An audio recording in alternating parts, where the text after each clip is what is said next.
এটাতে অনেক মানুষ কিন্তু রিয়াক্ট করছে, হ্যাঁ আমি মাত্র একটু করলাম এরকম, তাতেই ফাইন চলে আসলো।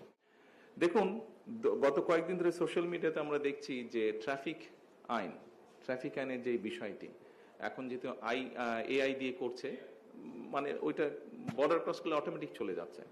এটাতে অনেক মানুষ কিন্তু রিয়াক্ট করছে, হ্যাঁ আমি মাত্র একটু করলাম এরকম, তাতেই ফাইন চলে আসলো। সো বিষয়টা হচ্ছে, আপনি যেরকম যদি কক্সবাজারে যান, কক্সবাজারে গিয়ে যারা তাদের সাথে যদি কথা বলেন, টেকনাফে যদি যান, তারা খুব রিয়াক্ট করবে। কারণ সে তার বাবাকে দেখে এসছে গাছ কেটে বিক্রি করতে, তার দাদাকে দেখে এসছে, মানে এটা যে একটা অনৈতিক কাজ, এটা তার মাথার মধ্যেই নেই। এই জন্যই আমি কথাগুলো আপনাদের সামনে তুলে ধরলাম।